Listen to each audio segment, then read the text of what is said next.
Hi, I'm Lomax. I'm here with Example. We're in the studio in Bristol and we're going to be taking you through a track that we've been working on and kind of break it down bit by bit how we've constructed it and try and sort of show you the way we'd sort of build a track from scratch, like start with a beat and then build up the percussion, stick in some bass, and then yeah, basically that's what we're going to do. So we try and keep things as minimal as possible, really. I used to use all outboard gear and found that working was a bit of a chore, so we've stripped the studio down to literally what you see here. We've got an Apple Mac G5 running Logic 8 on it. We've got a Motu 828 sound card, MIDI keyboard. We've got the Focusrite Liquid Mix, which we just tend to act as a compressor, and finally we've got an Avalon channel strip which is under there, which we tend to use for vocal processing predominantly. We've always sort of gone by the theory that like limitation boosts creativity, so like having less gear can sometimes mean that you can come up with sort of more in a way. I've been in studios where people have had like wall-to-wall kind of racks full of gear, synths, you know, the lot, but actually you only end up quite often using a little bit of it anyway. So yeah, we kind of got to the point where we're happy with what we've got, and Logic's basically the best sequencer for us. So yeah, let's crack on, show you what we're doing. Okay, so we'll start off by showing you how we typically construct a beat from scratch. It tends to be quite a simple process. We tend to find quite a solid kick through a variety of sample sources. We tend to like some of the Vengeance sample CDs. They have some quite good hits initially to base a solid kick and snare round, really. We just sequence a standard kick drum. The EQ we tend to low cut sort of 60 Hertz and below to get rid of it conflicting with any sub bass, really. And we tend to pitch the kick drum accordingly so that it's boosting around 90 Hertz. All our sort of initial drums are done through the EXS24, just because we find that it gives you a good level of manipulation in terms of the attacks and decays on the sample, and also adjusting the pitch so it's hitting the sort of right frequencies, really. As you can see there, we've just pitched it up by one semitone, and that's about all we've done on that. Very simple EQ. Like basically with the kick and snare, like you quite often find you might need to do a bit of tuning, because when you start sticking in breaks and stuff like that, you really want to sort of get it to gel nicely. And sometimes, you know, you might find that your kick and your snare are hitting at the right frequencies, but that doesn't necessarily mean it's going to sound right. You know, I think you've got to trust your ears quite a lot as well, and just sort of, you know, have a bit of a play around with pitching until you kind of get it right. But once we've got a fairly nice kick sort of sound, we'll layer up a couple of snares normally. I mean, the first one again is fairly standard snare. Same principle applies with the kick, again with the EXS24, again slightly pitched normally. I mean, this one's down by one semitone, and all we've done with that is just low cut the low end frequencies out of the snare. Just all about getting that initial punch really with the kick and snare, because that's going to be sort of like, you know, the sort of punch of your beats, and that's got to stick out really nice in the mix. So it's nice to sort of spend a bit of time, you know, making sure you've got a really solid kick and snare, and like any producer will tell you the same thing basically. Certainly with dancehall drum and bass as well, the kick and snare now has become such a driving force to the tune that it needs to be quite out there in the mix and quite loud. As well as sort of putting a basic EQ on the snare, we quite often distort them slightly, again just to give them a bit more loud slapping sound, again so it cuts through the mix a bit more.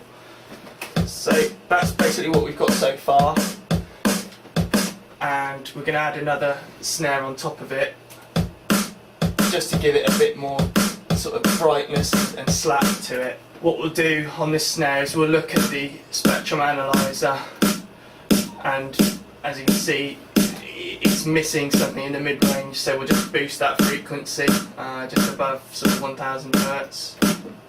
And again, we've added another distortion plug-in, just again to provide a bit more punch. Now we've got the basic kick and snare arrangement. On our master, we'll add a liquid mix, which is basically a compressor which emulates some of the old rack gear, which is quite good. I particularly like the compression on it as opposed to the EQ. I think it gives it a really nice sound. And basically the reason why we're doing that is again to make it a bit more snappy. So that's without this, livens it up a little bit. And with that, we tend to not overdo the compression. We'll only sort of have a low ratio and a fairly low threshold on it, so it's not compressing a lot. But like I said, it just brightens it up, and we sort of boost the gain, boost the output on it, distort it again slightly by sort of overdriving the channel, again to just give that distorted feel. The sort of the hot sound of the drums is what tends to be what we quite like. So once we've got that running, we'll bounce the kick and snare, and then we'll move on to sort of filling the breakout really. So we've now bounced the kick and snare, and we're going to add a clap and just a standard amen break to sort of give an initial groove. We keep the liquid mix on there, same sort of setup as it was before, again to sort of make the drums a bit more punchy. So we've got the kick and snare. I mean, even already with that, using that liquid mix thing, it's really sort of tightened up that kick and snare a little bit. I mean, if you were to take off all the liquid mix we've put on it now, it's just so that's without, and again, it definitely brightens it up and just gives it that kind of like nice punch you want from the kick and snare. So we're at a good point now where we can move on to sort of like adding the other bits of percussion, sort of fill it out a bit. And so we'll start with the clap. Yeah, a simple clap is something that we've been using on drums quite recently, just to fill that sort of high-end frequency without sort of over-processing the snare really. Quite simple, no EQ or anything on it. We've just gone through a selection of claps in the sampler and found a suitable one. Next we had an amen break, fairly standard. We've added some distortion again on the amen and low cutted it to just over 400 Hz to get out all the muddy bottom end really, and added sort of a top end shelf to boost the high frequencies and really brighten it out. It's quite a clean, you end up with quite a clean kind of amen sound, which for this kind of beat is what we want. It's just an amen that's adapted over about 10 years, to be honest. Processing, resampling. I can't remember where the original sample came from, but probably off a sample CD, I would imagine, at some point. The thing is, there's so many amens out there, processed in so many ways. I mean, you really just want to find a few that you stick with that are just like the cleanest kind of versions of them, because you never know when you got an amen off a sample CD or off your mate or something. You never know like who's processed it previously, who's messed around with it. So you just basically just want to find the sort of cleanest amen you've got, and then you can do a bit of processing on it, what we've done there, and you're away basically. And it's the perfect sort of backbone to a break, to a beat, which is why so many people use it. I think practically in every break that we make, there's some element of an amen in there somewhere. It often just, you can't even hear it a lot of the time. It just acts as a fill.